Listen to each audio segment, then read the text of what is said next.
ബംഗാളിനും ത്രിപുരയ്ക്കും ശേഷം ഇന്ത്യ രാജ്യത്ത് അവശേഷിക്കുന്ന കമ്മ്യൂണിസ്റ്റ് പാർട്ടി കേരളത്തിലാണുള്ളത്.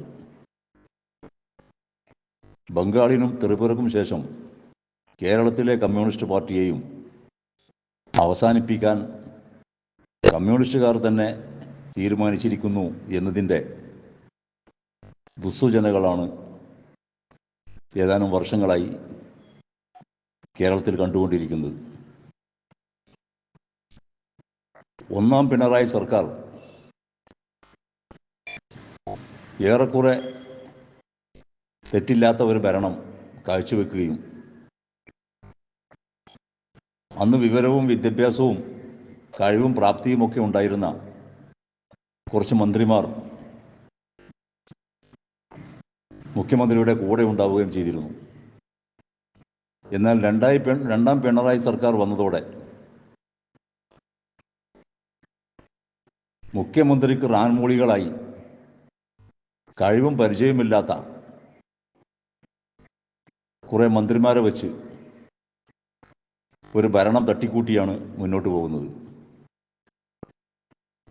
ബഹുമാന്യനായ മുഖ്യമന്ത്രി CAA NRC വിഷയങ്ങളിലൊക്കെ എടുത്ത ഉറച്ച നിലപാട് മതന്യൂനപക്ഷങ്ങൾക്ക്, വിശേഷിച്ച മുസ്ലിങ്ങൾക്ക് വളരെയധികം പ്രതീക്ഷയാണ് നൽകിയത്. അതുകൊണ്ട് തന്നെ കരുത്തനായ മുഖ്യമന്ത്രിക്ക് സർവാത്മന പിന്തുണ നൽകിയ വലിയൊരു പറ്റം മുസ്ലിം സമുദായ അംഗങ്ങൾ അവരുടെ കൂടി പിന്തുണയോടുകൂടിയാണ് രണ്ടാം പിണറായി സർക്കാർ കൂടുതൽ ശക്തമായി വിജയിച്ചു വന്നത്. എന്നാൽ അതിനുശേഷം ഇടത് ഗവൺമെൻറ്റിൻ്റെ ആഭ്യന്തര വകുപ്പ് ആദ്യത്തെ ഗവൺമെൻറ്റിൽ നിന്ന് തന്നെ മുസ്ലിം സമുദായത്തിന്, പിന്നോക്ക വിഭാഗങ്ങൾക്കൊന്നും വേണ്ടത്ര നീതി കിട്ടിയിരുന്നില്ലെങ്കിലും അത് ഇത്രയും രൂക്ഷമായിരുന്നില്ല. എന്നാൽ രണ്ടാം പിണറായി സർക്കാർ വന്ന ശേഷം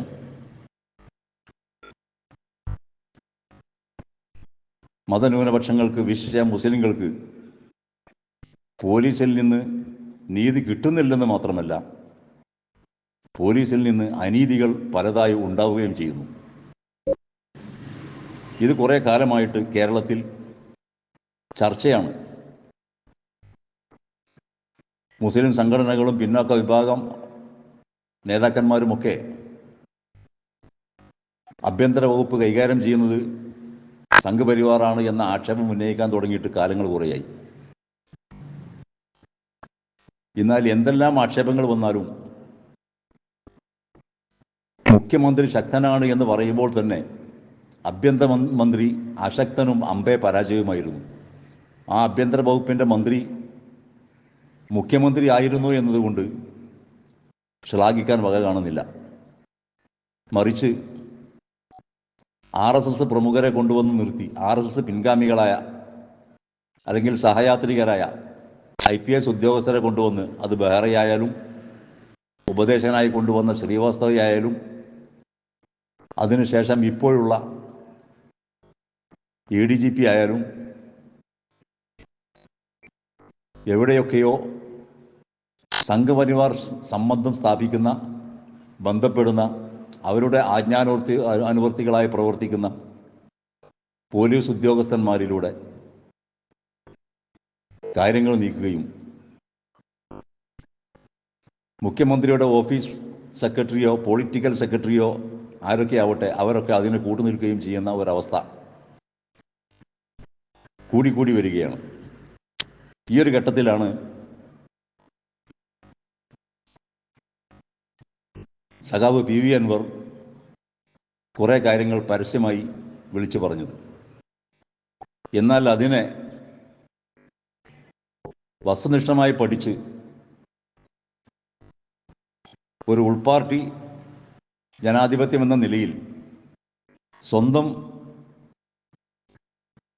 മുന്നണിയിലെ അല്ലെങ്കിൽ സ്വന്തം പാർട്ടിയിലെ ഒരു സ്വതന്ത്ര MLA എന്ന നിലയിൽ അദ്ദേഹം ഉന്നയിച്ച വിഷയങ്ങൾ സുതാര്യമായി പഠിക്കുകയും അതിനനുസരിച്ച് നിലപാട് തിരുത്തി ഇടത് സർക്കാരിനെ, പിണറായി സർക്കാരിനെ നഷ്ടപ്പെട്ട അതിൻ്റെ ഇമേജ് തിരിച്ചു പിടിക്കാനുള്ള ഒരു ശ്രമം നടത്തി അടുത്ത തെരഞ്ഞെടുപ്പിലേക്ക് ഇടതുപക്ഷത്തെ ശക്തമാക്കി മുന്നേറാൻ ശ്രമിക്കുന്നതിന് പകരം ഉയർത്തപ്പെട്ട കാര്യങ്ങൾ 100% ശരിയാണ് എന്ന് ഈ നാട്ടിലെ ജനങ്ങൾ മുഴുവൻ തലകുലുക്കി സമ്മതിക്കുമ്പോൾ ഇടതുപക്ഷത്തെ തന്നെ CPI ആയാലും മറ്റ് ഘടകകക്ഷികളായാലും CPM-ലെ തന്നെ സാധാരണക്കാരായ പ്രവർത്തകരും ഒക്കെ അൻവർ ഉയർത്തിയ ആക്ഷേപങ്ങൾ യഥാർത്ഥമാണെന്നും അത് സത്യമാണെന്നും വിശ്വസിക്കുന്നൊരു സാഹചര്യം ഉണ്ടായിട്ട് പോലും അതിനോട് നിഷേധാത്മകമായ നിലപാടാണ് സർക്കാർ സ്വീകരിച്ചത്. ഇപ്പോൾ ADGP-യെ മാറ്റിയെന്ന് പറയുമ്പോൾ തന്നെ എത്രമാത്രം പ്രയാസപ്പെട്ടാണ് അദ്ദേഹത്തെ ഇരിക്കുന്ന കസേരയിൽ നിന്ന് ക്രമസമാധാന പരിപാലന നിയന്ത്രണത്തിൻ്റെ അധികാരത്തിൽ നിന്ന് നീക്കിയത് എന്ന് നമുക്കറിയാം. അന്വേഷണത്തിന്മേൽ അന്വേഷണവും ഒക്കെ നടത്തി എങ്ങനെയൊക്കെ അതിൽ നിന്ന് ഒഴിവാക്കാൻ പറ്റുമോ എന്ന ശ്രമങ്ങളൊക്കെ നടത്തി. അതൊന്നും വിജയിക്കാതെ വന്നപ്പോഴാണ് അദ്ദേഹത്തെ തൽക്കാലത്തേക്ക് ക്രമസമാധാന പാലനത്തിൽ നിന്ന് നീക്കം ചെയ്യുന്നത്. അപ്പോഴും അദ്ദേഹത്തിന് ഒരു പണിഷ്മെൻറ്റ് കൊടുത്തിട്ടില്ല. നേരത്തെ കൂടെ അധികാരത്തിലുണ്ടായിരുന്ന സൈനിക ഡിപ്പാർട്ട്മെൻറ്റിൻ്റെ ഉത്തരവാദിത്വമൊക്കെ അദ്ദേഹത്തിന് തന്നെയാണ്. ഇനിയിപ്പോൾ അദ്ദേഹത്തിന് മറ്റൊരു വകുപ്പ് ഏൽപ്പിച്ചു കൊടുത്തില്ലെങ്കിൽ പോലും അദ്ദേഹത്തിൻ്റെ ഒരു വകുപ്പ് അദ്ദേഹത്തിനുണ്ട്. അപ്പോൾ ശരിക്കു പറഞ്ഞാൽ 2 ഉത്തരവാദിത്വം ചുമന്നിരുന്ന അദ്ദേഹത്തിന് ഒരു ഉത്തരവാദിത്വമാക്കി കൊടുത്തു എന്നതിൽ കവിഞ്ഞ മാറ്റമൊന്നും ഇപ്പോൾ ഇവിടെ ഉണ്ടായിട്ടില്ല. അപ്പോൾ അതുകൊണ്ട് തന്നെ ഇപ്പോഴും അദ്ദേഹത്തെ പൊതിഞ്ഞ് സംരക്ഷിച്ചുകൊണ്ടിരിക്കുന്ന നിലപാട് തന്നെയാണ് മുഖ്യമന്ത്രി എടുത്തിട്ടുള്ളത്. പാർട്ടിയും ജനങ്ങളുടെ വികാരത്തെ ഉൾക്കൊള്ളാതെ തുടർഭരണം കിട്ടി അത് വെച്ച് ആർമാദിച്ച ബുദ്ധദേവ് ഭട്ടാചാര്യയുടെ അതേ ലൈനിൽ തന്നെയാണ് പിണറായി സഖാവിൻ്റെയും പോക്ക്. ഈ കോലത്തിലാണെങ്കിൽ ബംഗാളിൽ തുടർച്ചയായി ഭരിച്ച്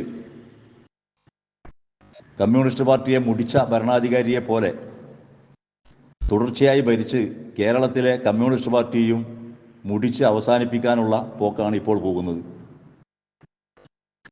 എന്തുകൊണ്ടാണ് ബംഗാളിൽ കമ്മ്യൂണിസ്റ്റ് പാർട്ടി തകർന്നത് എന്ന് കമ്മ്യൂണിസ്റ്റ് പാർട്ടി പഠിച്ചതായി തോന്നുന്നില്ല. ത്രിപുരയിൽ കമ്മ്യൂണിസ്റ്റ് പാർട്ടി ഇല്ലാതായി. കമ്മ്യൂണിസ്റ്റ് പാർട്ടിക്കാരൊക്കെ BJP-ക്ക് വോട്ട് ചെയ്ത് BJP-ക്കാരായി. ബംഗാളിലും അതുതന്നെയായിരുന്നു നടക്കേണ്ടിയിരുന്നത്. പക്ഷേ സംഗതിവശാൽ മമതാ ബാനർജി അവിടെ ഒരു ശക്തമായ പ്രതിപക്ഷമായി അല്ലെങ്കിൽ ശക്തമായ കമ്മ്യൂണിസ്റ്റ് വിരുദ്ധ പ്രസ്ഥാനമായി ഉയർന്നു വന്നപ്പോൾ കമ്മ്യൂണിസ്റ്റ് CPM-കാരൊക്കെ അതിലേക്ക് മാറി എന്നതുകൊണ്ടാണ് അവിടെ BJP വളരാതിരുന്നത്. അവരൊക്കെ തൃണമൂൽ കോൺഗ്രസ്സായി മാറി മമതാ ബാനർജിയുടെ കൂടെ കൂടി. ഇല്ല എങ്കിൽ തൃണമൂൽ കോൺഗ്രസ് അല്ലെങ്കിൽ മമതാ ബാനർജി അവിടെ ഒരു ശക്തമായ പാർട്ടിയായി വളർന്നിട്ടില്ലായിരുന്നുവെങ്കിൽ CPM-ൻ്റെ വോട്ടുകളൊക്കെ BJP-ക്ക് തന്നെയായിരുന്നു പോകാൻ സാധ്യത. അവിടെ BJP അധികാരത്തിൽ വരേണ്ടതായിരുന്നു മമതാ ബാനർജി വന്നില്ലായിരുന്നുവെങ്കിൽ, ത്രിപുര പോലെ തന്നെ. ഇപ്പോൾ കേരളത്തിൽ നടത്തിക്കൊണ്ടിരിക്കുന്നതും അതുതന്നെയാണ്. ഇവിടെ കഴിഞ്ഞ തെരഞ്ഞെടുപ്പിൽ പാർട്ടിയുടെ കുറേ വോട്ടുകൾ നഷ്ടപ്പെട്ടിട്ടുണ്ട് എന്നും തെക്കൻ കേരളത്തിൽ CPM-ൻ്റെ തന്നെ കുറേ വോട്ടുകൾ BJP-ക്ക് പോയിട്ടുണ്ട് എന്നും പല മണ്ഡലത്തിലും പാർട്ടി തന്നെ വിലയിരുത്തിയതാണ്. പക്ഷേ എന്തുകൊണ്ടാണ് ഇത് സംഭവിക്കുന്നത് എന്നതിന് പാർട്ടിക്ക് വ്യക്തമായ രൂപമില്ലായിരുന്നെങ്കിലും അത് എന്തുകൊണ്ട് സംഭവിച്ചു എന്നതിൻ്റെ രൂപമാണ് PV അൻവർ പരസ്യമായി വിളിച്ചു പറഞ്ഞത്. മാർക്സിസ്റ്റ് പാർട്ടിയിലെ അണികൾക്ക് പോലും നേതൃത്വത്തിൽ വിശ്വാസമില്ലാതാവുകയും കമ്മ്യൂണിസ്റ്റുകാരൻ എന്ന് പറഞ്ഞ് നടക്കാൻ കമ്മ്യൂണിസ്റ്റ് ഭരണകാലത്ത് പോലും കേരളത്തിൽ പറ്റാത്ത അവസ്ഥ വരികയും അങ്ങനെ ജനങ്ങളെ പാർട്ടിയിൽ നിന്ന്, സാധാരണ ജനങ്ങളെ പാർട്ടിയിൽ നിന്ന് അകറ്റുന്ന നിലപാട് ആഭ്യന്തര വകുപ്പും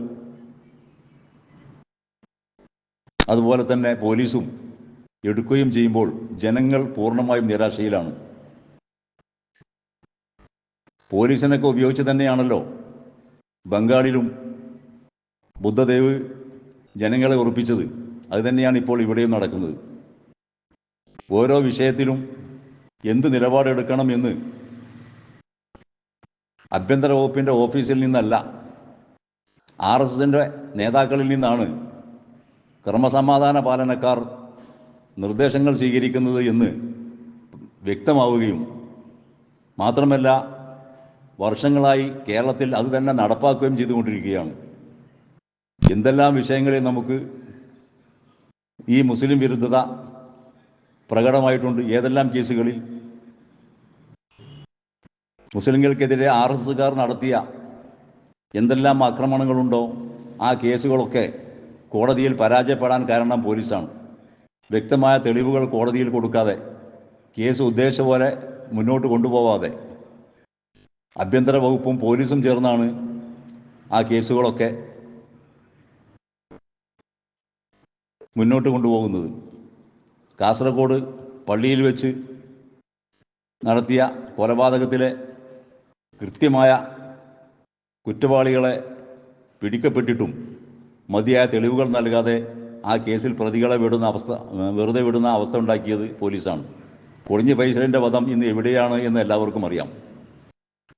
ആ കേസ് ഇപ്പോഴും ഇരുട്ടിൽ തപ്പിക്കൊണ്ടിരിക്കുകയാണ്. അതുപോലെ തന്നെ SDPIയുടെ ഒരു സംസ്ഥാന നേതാവിനെയും അതുപോലെ തന്നെ BJPയുടെ ഒരു പോഷക സംഘടനയുടെ സംസ്ഥാന നേതാവും കൊല്ലപ്പെട്ടതിൽ ആദ്യം കൊല്ലപ്പെട്ട SDPIയുടെ നേതാവിൻ്റെ കേസ് ഇപ്പോഴും ഇരുട്ടിൽ തപ്പി നിൽക്കുമ്പോൾ അതിന് പ്രതികാരമെന്ന നിലയിൽ അന്നേ ദിവസം തന്നെ SDPIക്കാർ പ്രതികളായ ആ കേസ് എത്ര വേഗതയിലാണ് പോലീസ് നടത്തിയെടുത്തത്. 16 പേരെയും വധശിക്ഷയ്ക്ക് വിധിച്ച കേസ്. ഒരു പ്രതിയെ കൊല്ലാൻ 16 കൊലയാളികളുണ്ടായി എന്നതാണ് ആ കേസിന് നിദാനം. അത്തരത്തിൽ തീവ്രവും വേഗതയിലുമാണ് ആ കേസ് മുന്നോട്ട് കൊണ്ടുപോയത്. എന്നാൽ ഇതിന് കാരണമായ ആദ്യ കൊലപാതകത്തിലെ കേസ് ഇപ്പോഴും ഇരുട്ടിൽ തപ്പിക്കൊണ്ടിരിക്കുകയാണ്. ഇങ്ങനെ ഏതെല്ലാം നിലയിൽ മുസ്ലിങ്ങൾക്കെതിരെ ശക്തമായ നിലപാടെടുത്ത് പോലീസ് ഇറങ്ങുമ്പോൾ RSSകാർ പ്രതികളായ കേസുകളെ പരമാവധി നീട്ടിവലിച്ചു കൊണ്ടുപോവുകയും അതോടൊപ്പം തെളിവുകൾ ഇല്ലാതാക്കുകയും തെളിവുകൾ നശിപ്പിക്കുകയും അല്ലെങ്കിൽ തെളിവുകൾ കൊടുക്കാതിരിക്കുകയും കോടതിയിൽ തെളിയിക്കാൻ അവസരങ്ങൾ ഉണ്ടാക്കാതിരിക്കുകയും ചെയ്തുകൊണ്ട് കേസിനെ ഇല്ലാതാക്കുകയാണ് പോലീസിൻ്റെ ഭാഗത്തു നിന്നുണ്ടാകുന്നത്. ഇതൊക്കെ ഉണ്ടായിട്ടും ആക്ഷേപങ്ങൾ പല ഭാഗത്തു നിന്ന് ഉയർന്നിട്ടും ഇതിലൊന്നും ആഭ്യന്തര വകുപ്പിന് ഒന്നും പറയാനില്ല, ചെയ്യാനില്ലാത്ത അവസ്ഥയിലേക്കാണ് കാര്യങ്ങൾ മുന്നോട്ട് കൊണ്ടുപോയിക്കൊണ്ടിരിക്കുന്നത്. ഈ അവസ്ഥയിൽ കഴിഞ്ഞ തെരഞ്ഞെടുപ്പിൽ ഇടതുപക്ഷത്തെ പിന്തുണച്ച മുസ്ലിം വോട്ടർമാരിൽ നല്ലൊരു ശതമാനം നിരാശയിലാണ്. ഈ സർക്കാരിനോടും ഈ സർക്കാരിൻ്റെ മുസ്ലിം വിരുദ്ധ നയങ്ങളോടും പ്രതിഷേധത്തിലാണവർ. അതുകൊണ്ട് തന്നെ ആ വോട്ടുകൾ ഈ പോക്ക് പോവുകയാണെങ്കിൽ ഇടതുപക്ഷത്തിന് ഇനിയും ആ വോട്ടുകൾ പ്രതീക്ഷിക്കാൻ അവസരമില്ല എന്ന അവസ്ഥ നിലനിൽക്കെയാണ് PV അൻവർ ഇതെല്ലാം പുറത്തെടുത്തുകൊണ്ട് രംഗത്ത് വന്നത്. എന്നാൽ ആ PV അൻവറിനെ ഉൾക്കൊണ്ടുകൊണ്ട് പാർട്ടിയെ, ഭരണത്തെയും സ്വയം വിമർശനം ഉൾക്കൊണ്ടുകൊണ്ട് പരിഹരിക്കാൻ ശ്രമിക്കുന്നതിന് പകരം PV അൻവർ ഉന്നയിച്ച കാര്യങ്ങൾക്ക് വ്യക്തമായ മറുപടി പറയാതെ അൻവറിനെതിരെ നടപടി എടുക്കുകയാണ് മുഖ്യമന്ത്രിയോ പാർട്ടിയോ ഒക്കെ ചെയ്തത്. അദ്ദേഹത്തിൻ്റെ വാക്കുകൾ തള്ളിപ്പറയുകയാണ് ചെയ്തത്. അപ്പോൾ ഈ പോക്ക് തന്നെ പോവുകയാണെങ്കിൽ ബംഗാളിനും ത്രിപുരയ്ക്കും ശേഷം കേരളത്തിലെ കമ്മ്യൂണിസ്റ്റ് പാർട്ടിയും ഒന്നുമല്ലാതായി തീരും എന്നിടത്തേക്കാണ് കാര്യങ്ങളുടെ പോക്ക്. അതുകൊണ്ടാണ് പാർട്ടിയും മുഖ്യമന്ത്രിയും ഇടതുപക്ഷത്തിൻ്റെ ഭരണം ഇതോടുകൂടി കേരളത്തിൽ അവസാനിപ്പിക്കാൻ തീരുമാനിച്ചിട്ടുണ്ടോ, അതുപോലെ തന്നെ RSSന് സംഘപരിവാറുമായി സ്വകാര്യ ബാന്ധവമുണ്ടാക്കി ആഭ്യന്തര വകുപ്പിനെ അവർക്ക് വിട്ടുകൊടുത്തുകൊണ്ട്, അതുപോലെ തന്നെ കമ്മ്യൂണിസ്റ്റ് പാർട്ടിയിൽ നിന്ന് അണികൾ RSSലേക്കും മറ്റും സംഘപരിവാരത്തിലേക്കും BJPയിലേക്കുമൊക്കെ ചേക്കേറുന്നതിനെ കണ്ടില്ലെന്ന് നടിച്ചുകൊണ്ട് മുന്നോട്ട് പോകുമ്പോൾ ഈ പ്രാവശ്യത്തെ ഭരണത്തോടുകൂടി ഇടതുപക്ഷത്തിൻ്റെ ഭരണം കേരളത്തിൽ അവസാനിപ്പിക്കണം എന്ന ആഗ്രഹം BJPയേക്കാൾ കൂടുതൽ ഇടതുപക്ഷത്തിനും CPMനുമാണോ എന്ന് സംശയിക്കേണ്ടിയിരിക്കുന്നു. വടക്കേ ഇന്ത്യയിലൊക്കെ കോൺഗ്രസ് മുക്ത ഭാരതം മുദ്രാവാക്യം മുഴക്കുന്ന BJP കേരളത്തിൽ പക്ഷേ കോൺഗ്രസ് മുക്ത ഭാരതമല്ല അവർക്ക് വേണ്ടത്, കമ്മ്യൂണിസ്റ്റ് മുക്ത ഭാരതമാണ്. അതിനുള്ള ശ്രമങ്ങൾ പലതരത്തിൽ അവർ നടത്തിക്കൊണ്ടിരിക്കുമ്പോൾ ആഭ്യന്തര വകുപ്പിനെ തന്നെ അവർക്ക് വിട്ടുകൊടുത്തുകൊണ്ട് അവർക്ക് ഇഷ്ടപ്പെടുന്ന രൂപത്തിൽ ആഭ്യന്തര വകുപ്പിനെ മുന്നോട്ട് കൊണ്ടുപോകാൻ അവർക്ക് സൗകര്യങ്ങൾ ചെയ്തു കൊടുത്തുകൊണ്ട് കമ്മ്യൂണിസ്റ്റ് പാർട്ടിയെ നശിപ്പിക്കാൻ അവർ തന്നെ ഏൽപ്പിച്ചിരിക്കുകയാണ് ഇന്ന് ഇടതുപക്ഷ സർക്കാർ.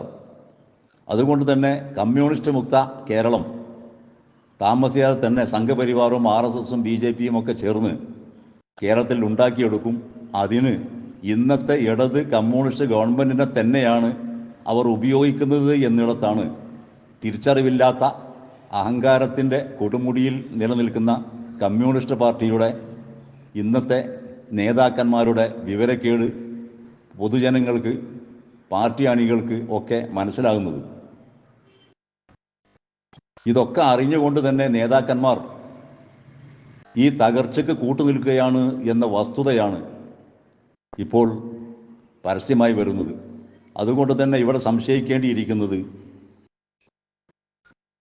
ബംഗാളിനെയും ത്രിപുരയെയും പോലെ കേരളത്തെയും കമ്മ്യൂണിസ്റ്റ് മുക്ത കേരളമാക്കി മാറ്റാൻ BJPക്ക്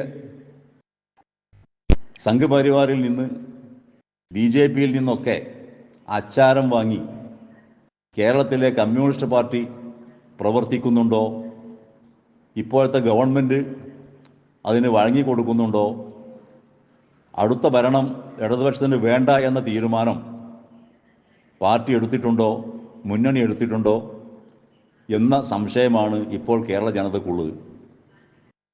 ഈ പോക്കാണെങ്കിൽ താമസിയാതെ കമ്മ്യൂണിസ്റ്റ് മുക്ത കേരളം ബംഗാളും ത്രിപുരയും പോലെ കേരളത്തിലും സംജാതമാവും എന്നതിൽ തർക്കമൊന്നുമില്ല. കമ്മ്യൂണിസ്റ്റ് പാർട്ടി തിരുത്താൻ തയ്യാറായില്ലെങ്കിൽ കേരളത്തെ സംബന്ധിച്ചിടത്തോളം കമ്മ്യൂണിസ്റ്റ് പാർട്ടി നിലനിൽക്കേണ്ടത് ആവശ്യമാണ്. അത് തകരരുത്. അത് തകർന്നാൽ പകരം ഇവിടെ വരിക BJPയാണ്, സംഘപരിവാരമാണ്. അതാണ് നമ്മൾ മനസ്സിലാക്കേണ്ടത്. അതുകൊണ്ട് തന്നെ വർഗീയതയ്ക്ക് കേരള സംസ്ഥാനം വശംവദരാവാതിരിക്കണമെങ്കിൽ കമ്മ്യൂണിസ്റ്റ് പാർട്ടി ശക്തമായി ഇവിടെ നിലനിൽക്കേണ്ടതുണ്ട്. പക്ഷേ അത് കമ്മ്യൂണിസ്റ്റുകാർക്ക് തോന്നുന്നില്ലെങ്കിൽ ഇവിടുത്തെ സാധാരണ ജനങ്ങൾക്ക് തോന്നിയതുകൊണ്ട് എന്ത് കാര്യം? ജനങ്ങൾ വോട്ട് കൊടുത്ത് കമ്മ്യൂണിസ്റ്റ് ഗവൺമെൻറ്റിൻ്റെ അധികാരത്തെ എത്തിച്ചാൽ പോലും അവർ RSSനും സംഘപരിവാറിനും വേണ്ടി ഭരണത്തിൽ ഇരുന്ന് പ്രവർത്തിക്കുന്ന ആഭ്യന്തര വകുപ്പും അതുപോലുള്ള വകുപ്പുകളെയും അവർക്ക് വേണ്ടി ചലിപ്പിക്കുകയും ആ ചലിപ്പിക്കലിന് ഹോം സെക്രട്ടറിയോ മുഖ്യമന്ത്രിയുടെ ഓഫീസോ പൊളിറ്റിക്കൽ സെക്രട്ടറിയോ ഒക്കെ തന്നെ അതിന് കൂട്ടുനിൽക്കുകയും മുഖ്യമന്ത്രി അതിനൊപ്പം നിൽക്കുകയും ചെയ്യുന്ന ഒരു കണ്ടീഷനിൽ